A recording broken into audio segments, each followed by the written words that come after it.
Sadhguru Jagi Vasudev is a realized master, mystic, and yogi. He has shown the way for people to attain to their natural joy and to live life with experience from one's own inner nature. His presence is filled with grace and compassion. Sadhguru's scientific approach towards spirituality and work towards the upliftment of humanity have received accolades worldwide.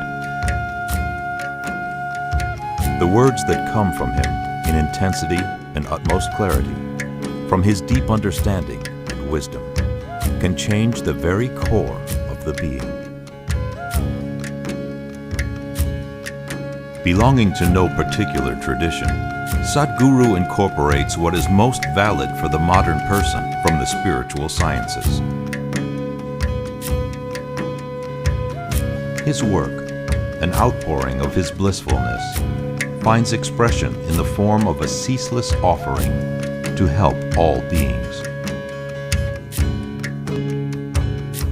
Available to all who are willing, Sadhguru's life is an invitation to the divine through individual transformation.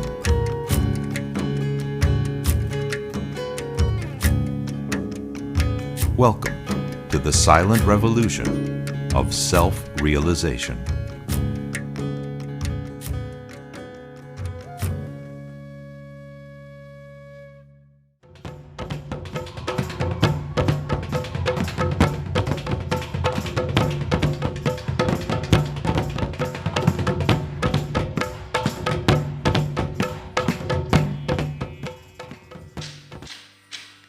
हे देवी अति महिमयुते श्री शाम्भवी सदा रौद्रवदन युत मूर्ते स्वीकुरु मां तव निस्सीम करुणा कटाक्षे. If you transform mud into food, we call this agriculture.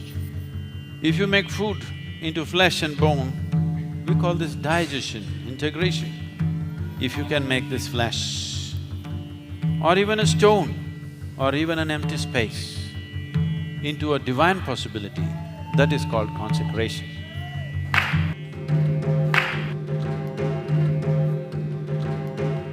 If you want to know this dimension, you need devotion in your heart.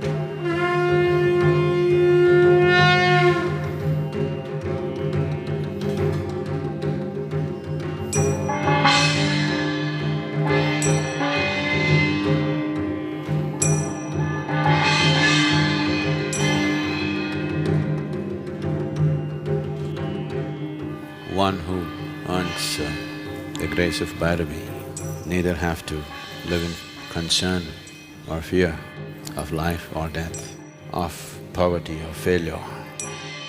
All that human being considers as well-being will be his if only he earns the grace of Bhairavi. I didn't even know the meaning of what consecration was.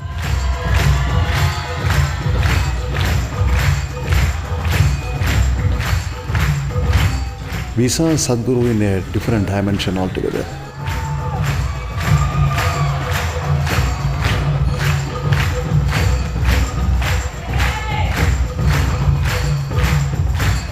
We only understood what it is to be with Sadhguru.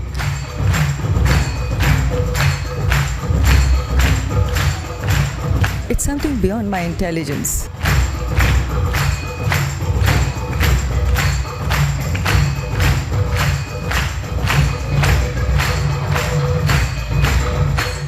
I'm very lucky to be a part of it.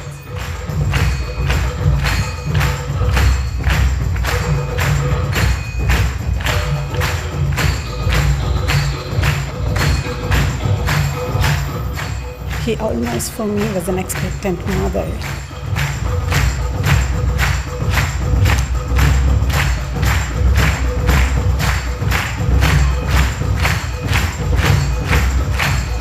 I never experienced my life like this.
Right now, we are establishing a garbha for the Devi.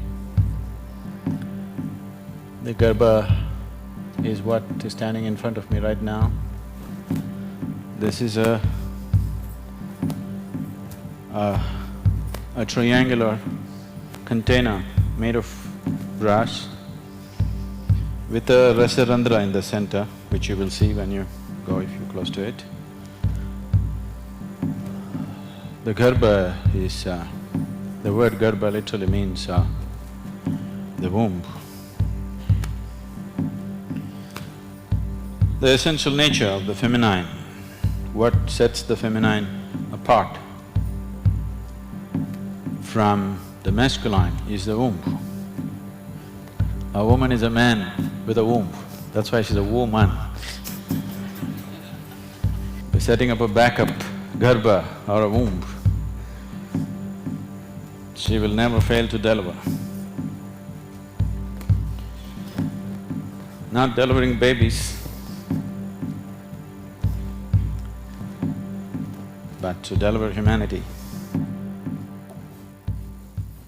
So the garbha is a 33-inch by 33-inch, a 33-inch equilateral triangle with a rasarandhra in the center which will take in solidified mercury. She's feminine, she's a woman. So your logical understanding of what it is not going to work anyway.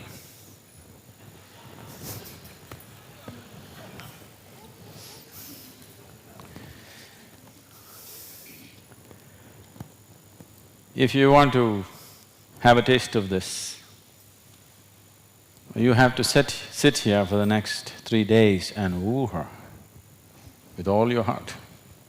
Otherwise, you'll just get the smoke. Because your mind cannot settle without understanding something of her. You know, we are in 21st century today. You want to meet and know your woman before you commit yourself, and you realize after 30 years anyway you don't know her.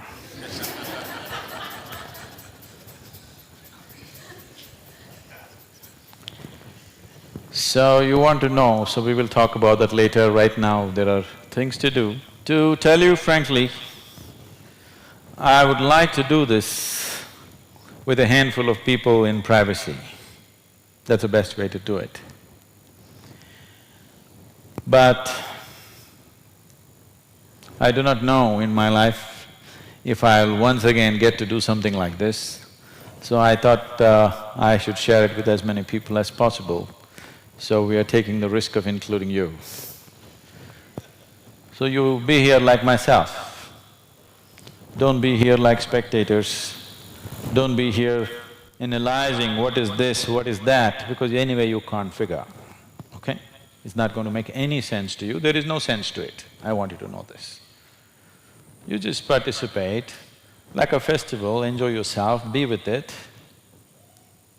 It's another kind of power, it's a completely different dimension of life. It's a different kind of phenomena than anything that you have ever known in your life. For most people, most human beings, when they come to a point in their life, a situation in their life where all their tricks fail, all their grand experience of life seems to be useless and they don't know what to do, they think it's a disaster. No, it's not a disaster. If you come to a situation where your tricks have failed, all your experiences come to naught, that means you have come to a new possibility. That's what it means. But most human beings would think that it's disastrous because they don't know what to do and all their learning and experience has failed. Your learning, your experience, your understanding, your logic, your smartness, everything is going to fail if you try to use it. This is not something that you do. Divine is not something that you go in search of. You only search for those who are lost, the lost ones, or a thief. You don't search for the divine. Divine is not lost. It is you who is lost. A lost one cannot search. He can only be wait to be found. So if you have to be found, one thing that you can do is just be bright and shining, hope you'll be found.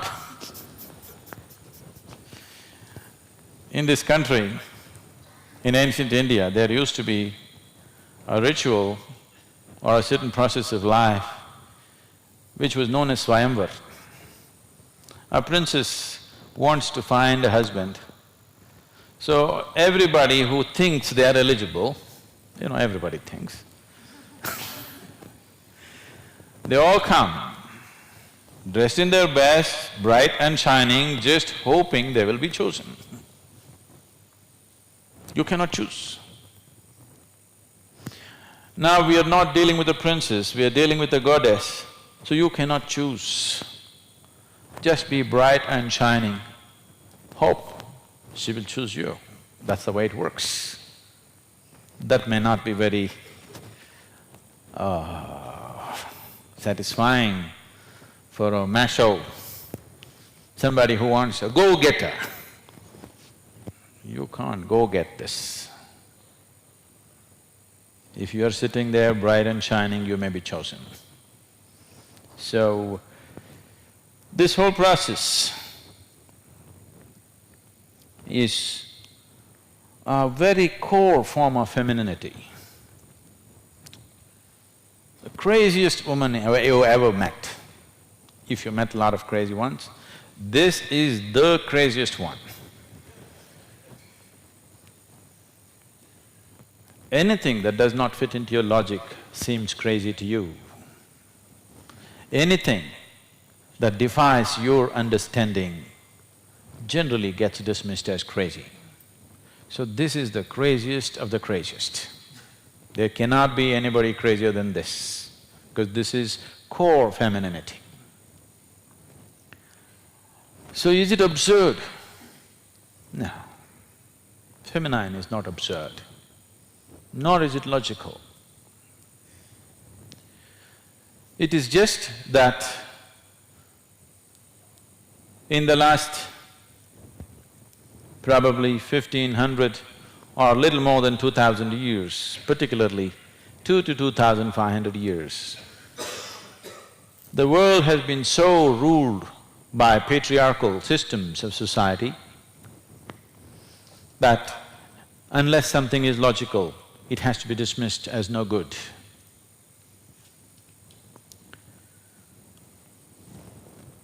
We want to take you back to India that was little over 3 to 4,000 years ago, where everything was matriarchal society. The whole country was matriarchal.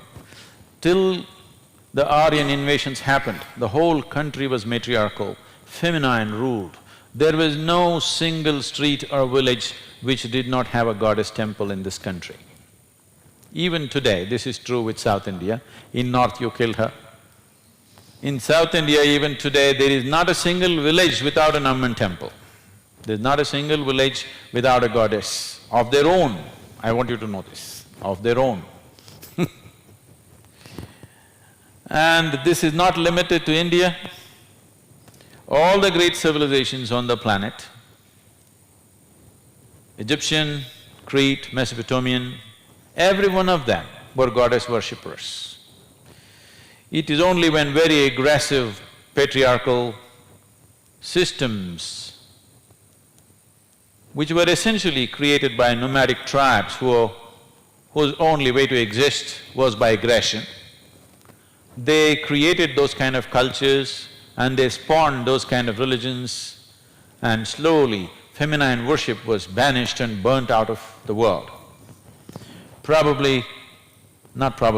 India is still the only country where the worship of the feminine is still a live process. Everywhere else it's just in the history books, in the archival material. But it is here alive still.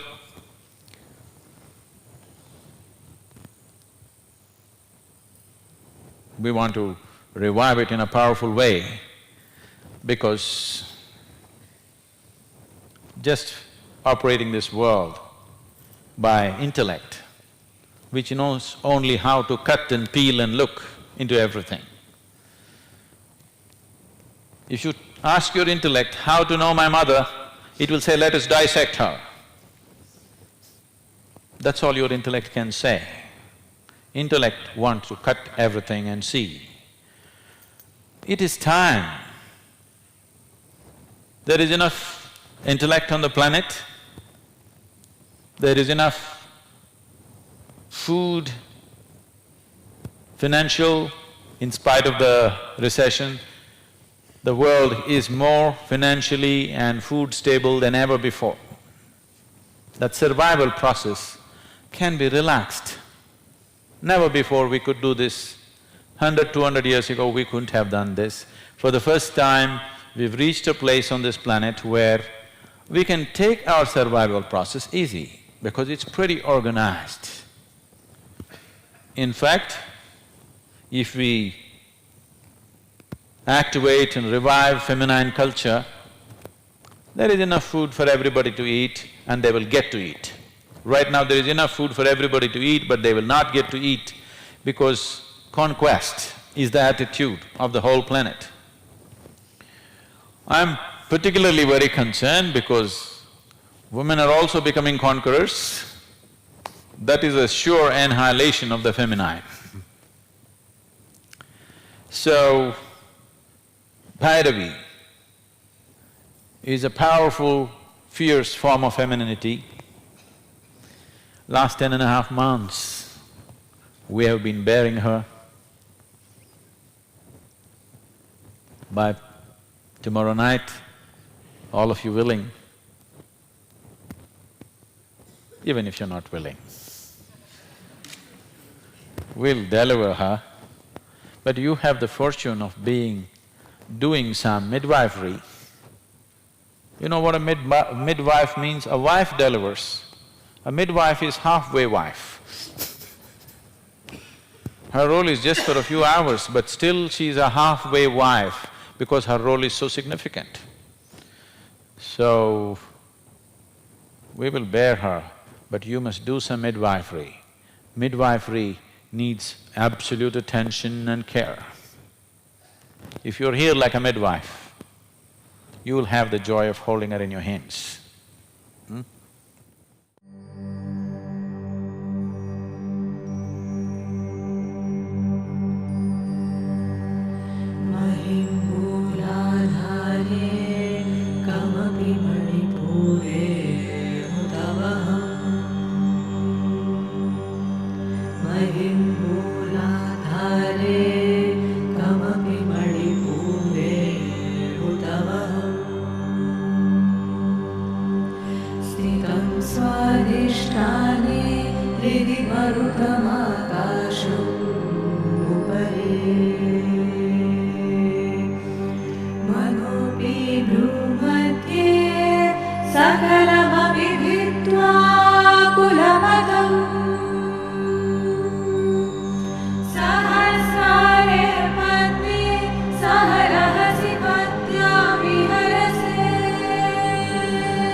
Bhujagani bhamadhyushta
So there will be three basic processes going on in these next 3 days. One is cleansing and purification.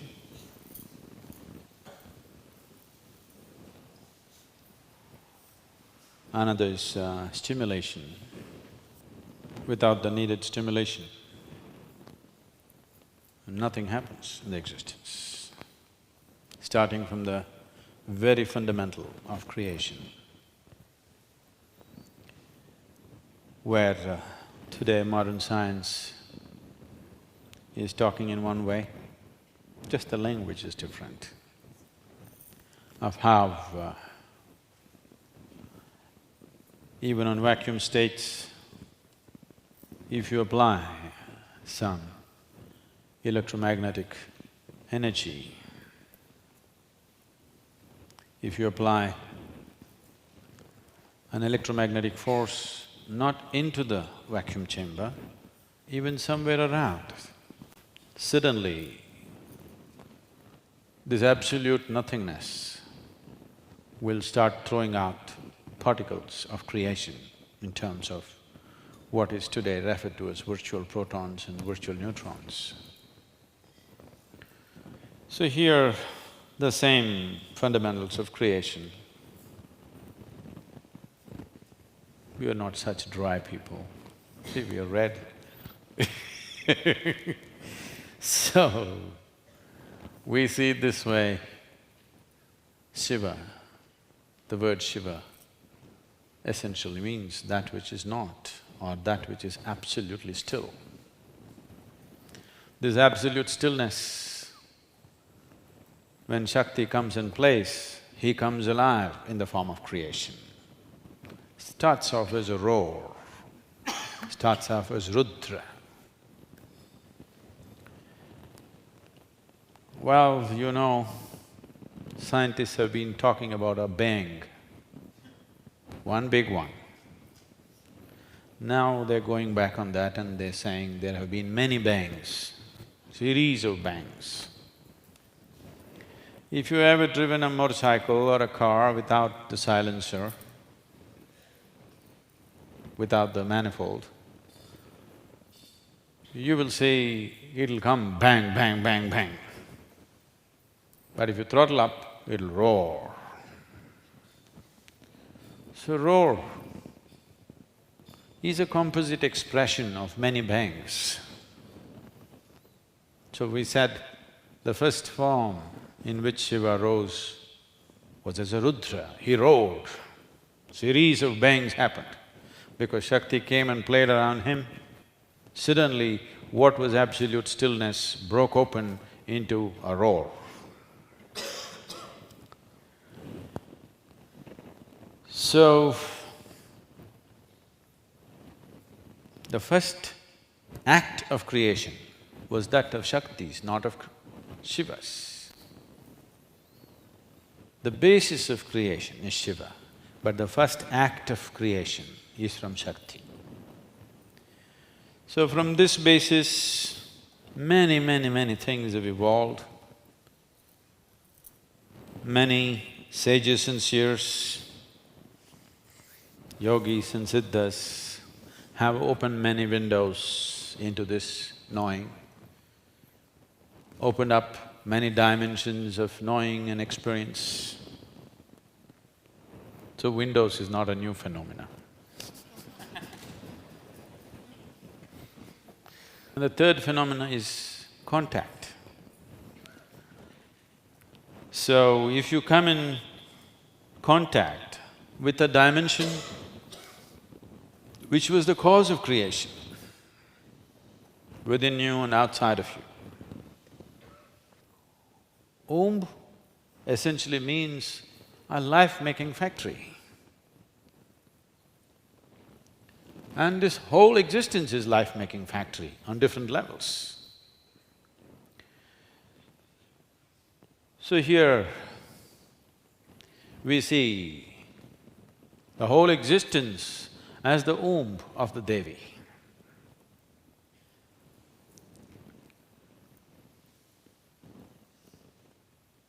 So when you come in contact with that dimension, which is the very source of your creation,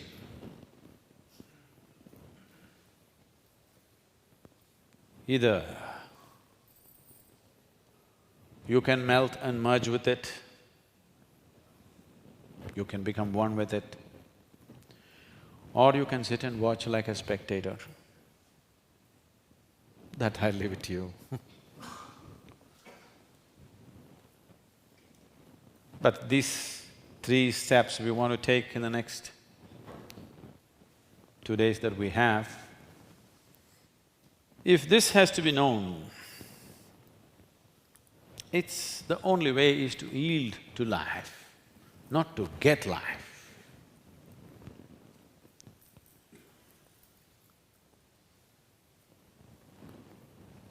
There is a beautiful story. It's late in the night, can I still tell you a story? Once upon a time… Are you still there? I want to hear the roar.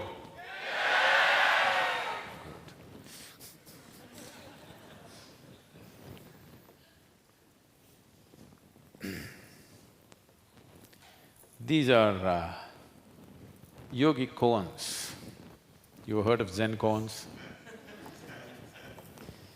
The yogic koans are thousands of years older than the Zen koans. There are 64 of them. I don't know how many Zen ones are there. Does anybody know? How many? How many Zen koans? No? Good, you don't know. That means you're not corrupted.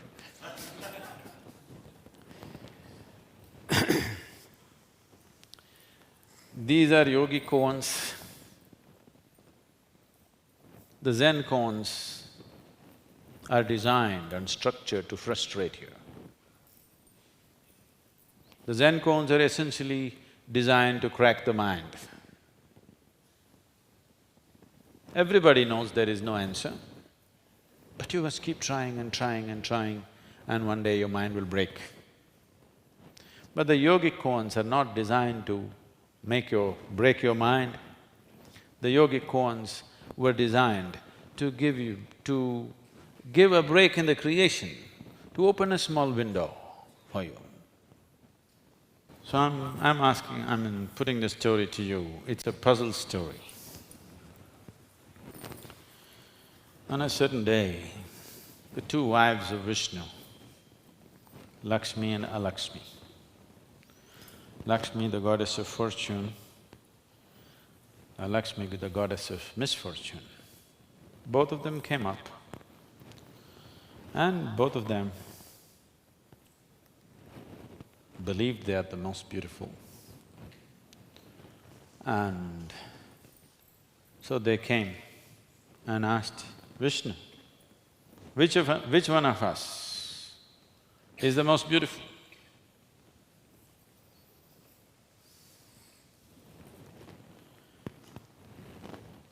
So what should Vishnu say?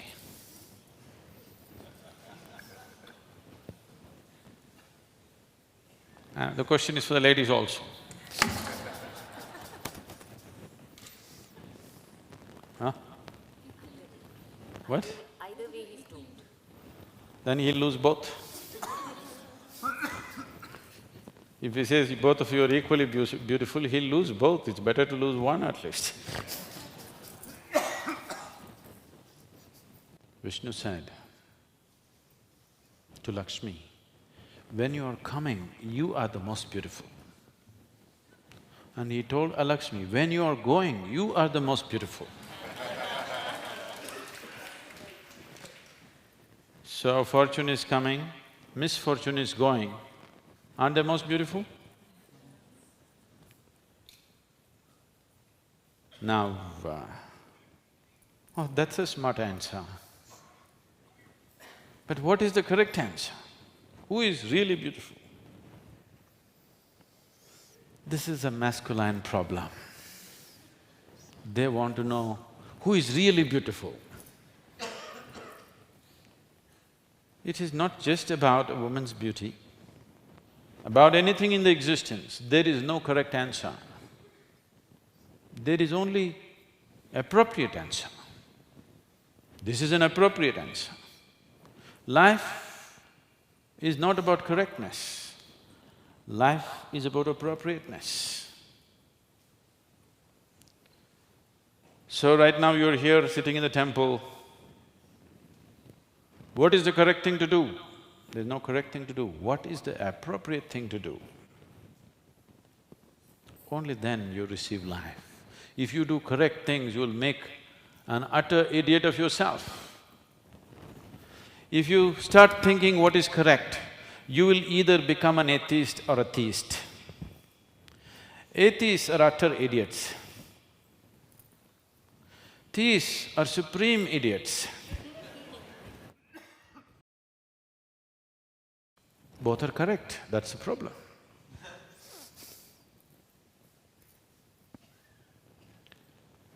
If one start looking for correctness of life, you become barren, empty. Life is essentially in its appropriateness.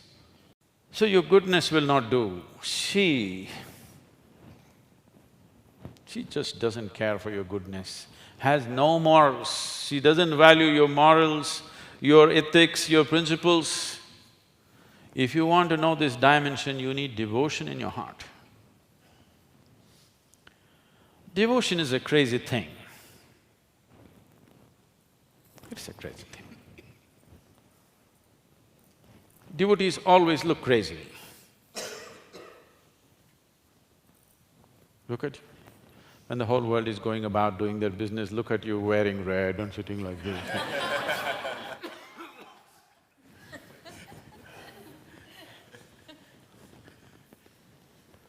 Devotion is definitely a crazy thing. If you want to know her, you need aliveness, you need exuberance of life, you need madness of devotion. I'm insisting on madness because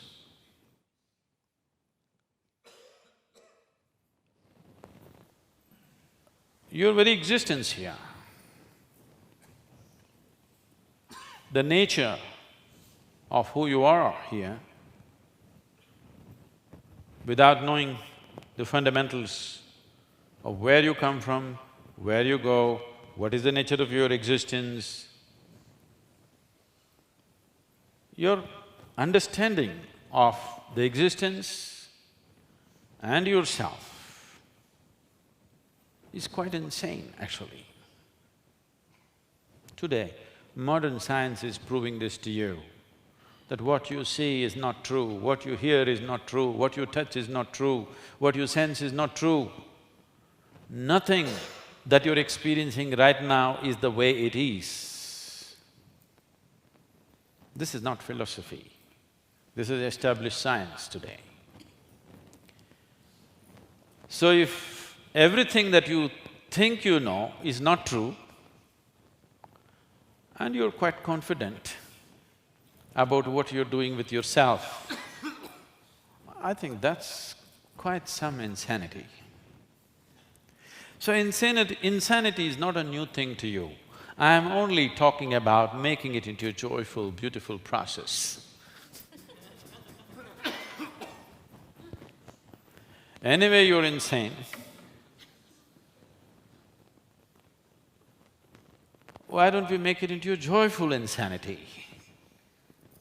Why make it into a struggling insanity? Why make it into a miserable insanity?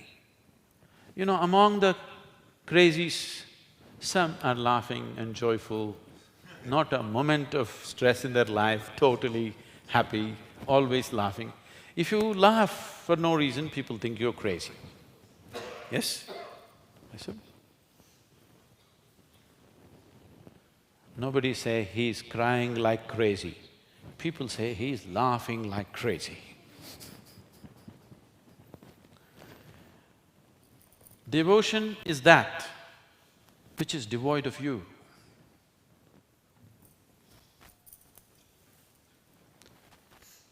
Devotion is not a love affair. Love itself is a crazy thing, but there are shreds of sanity attached to it. You can still recover. In devotion, there is no shred of sanity.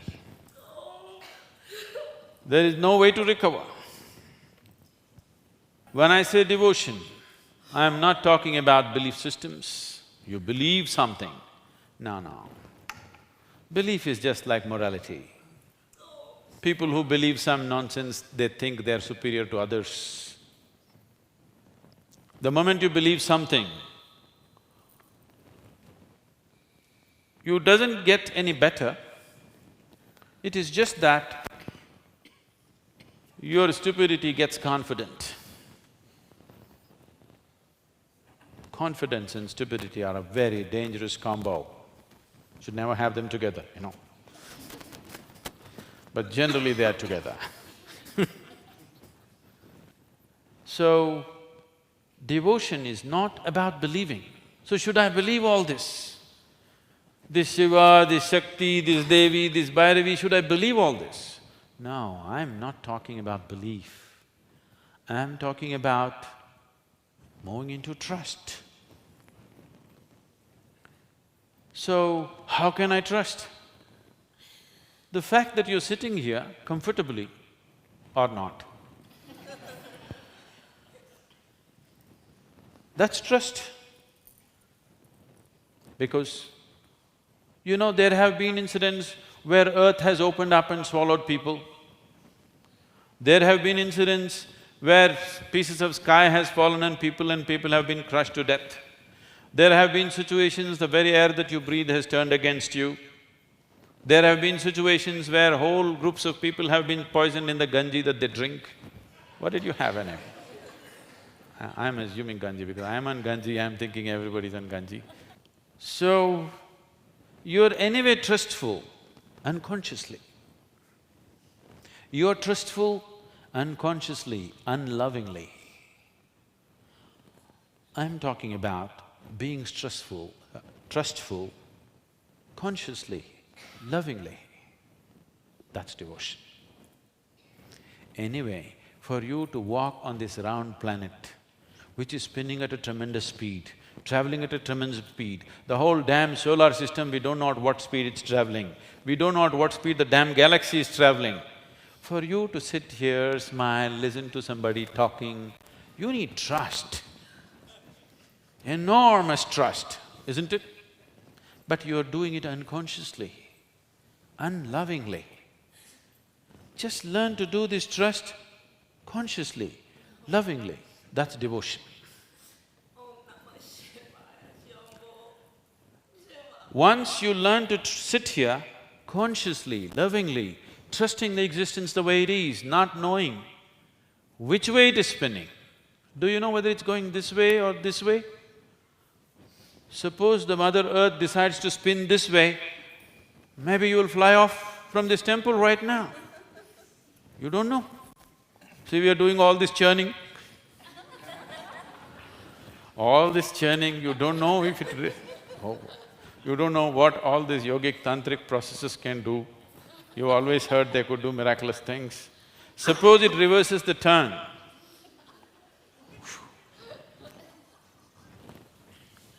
See, you are very trustful. Just learn to do this trust consciously, lovingly, that's devotion. Devotion is not fanaticism. Devotion is not belief system. Devotion is the sweetest way to be in the existence. A devotee has the sweetest experience of life. Everybody may think he's an idiot, but he's having the best time on the planet. A devotee is a different level of intelligence. So there is a certain intrinsic intelligence in life. A bird, a young bird,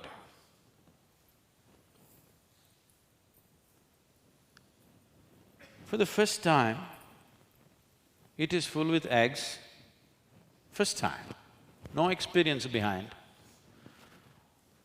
did not go to any school as to how to engineer a nest. You know, did not go to any engineering college as to how to engineer a nest, because a nest is not simple engineering. If you have watched how it is built, with what kind of material, what human beings, the very most intelligent people on the planet are struggling to come up with something eco-friendly and seriously failing. This brilliant engineering, nobody thought, but the moment it is pregnant, it knows that it has to build within a certain time. The urgency with which they're building. They did not go to a maternity home where a doctor took an ultrasound scan and told them what date is your delivery. They just know it's coming. Always in time they build, always in time. There is a very deep sense of intelligence in life, especially if you get pregnant. Life is phenomenal intelligence. Pregnancy is double intelligence. But unfortunately, for most people, this pregnancy happens unconsciously, probably unlovingly, not necessarily, but probably. If it only happened consciously, lovingly, all women should become minimum 100% more intelligent by the time they're done with their pregnancy actually. Because what's happening in the system is a phenomenal process. But almost every woman on the planet has missed it, almost. There are a few who have accessed that intelligence.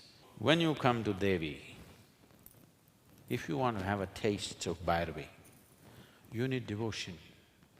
Devotion means you are not a conjuice, you're full of juice.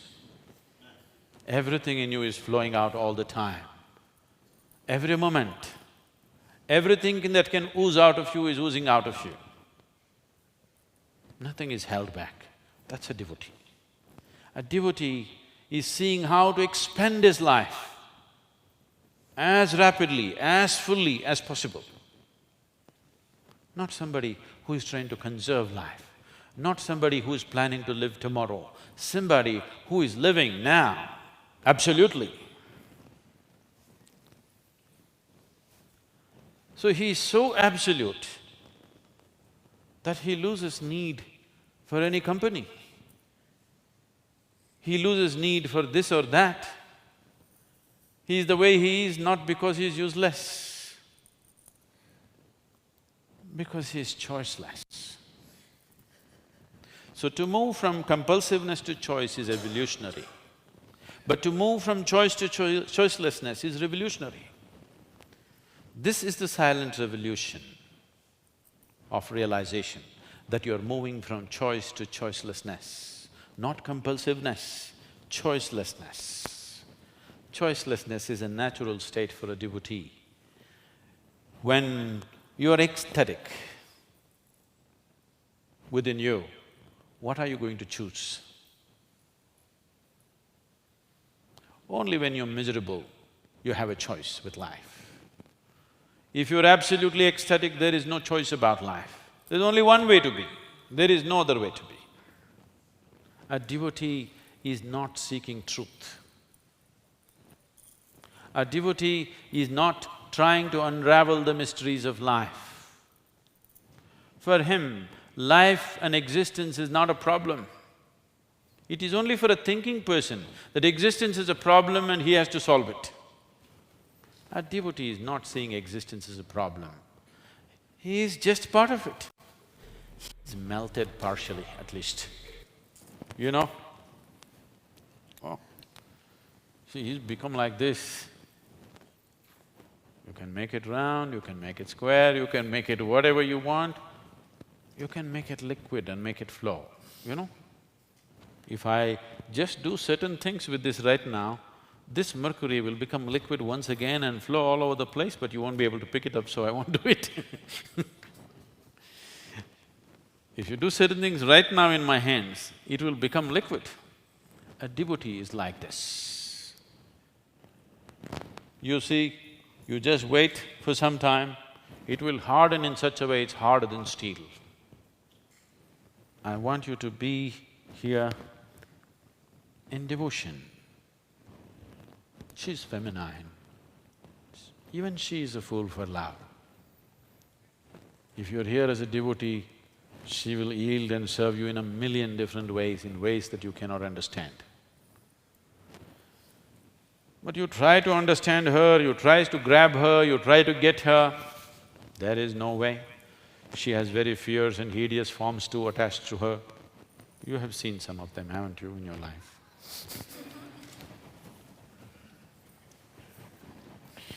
So,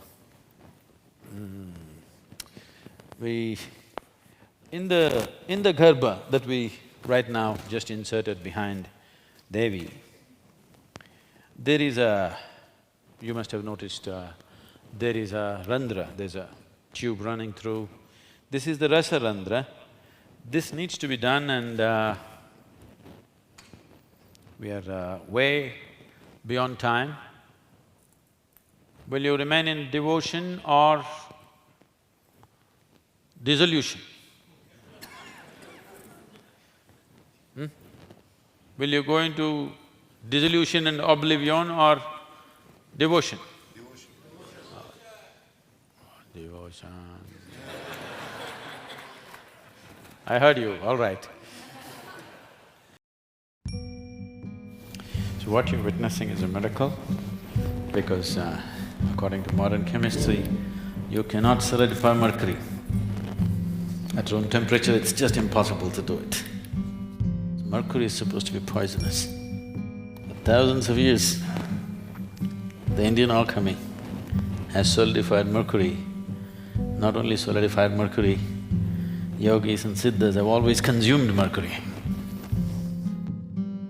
Bhairavi Shambhavi Chandra Mauli Rabhala Aparna Uma Parvati Kali Hemavati Shiva Trinayani Katyayani Bhairavi Savitri Navayauvana Shubhakari Samrajya Lakshmi Prada Chitrupi Paradevata Bhagavati Shri Linga Bhairavi Bhairavi Mohini Devata Tribhuvani Ananda Sandayini Mani Pallava Pani Venu Murali Gana Priya Lolini Kalyani Uduraja Bimba Vadana Dumraksha Samharini Chitrupi Paradevata Bhagavati Shri Linga Bhairavi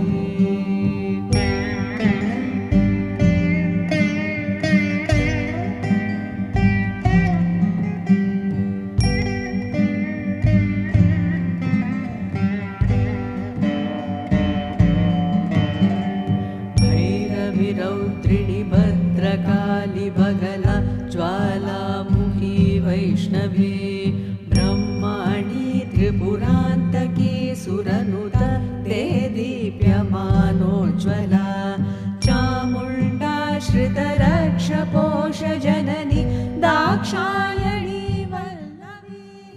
What we are doing here is, this is referred to as the Soma Randra. Soma means the juice of ecstasy. There are only two ways to live, either ecstatic or entangled. If you're entangled, you go on living. If you're ecstatic, you anyway live. Otherwise, you'll always wonder, why the hell are you alive? This is the ecstatic passage of hers. We are right now establishing the ecstatic part of the Devi, which is a very essential aspect of her, that she's not just fierce, she's ecstatic.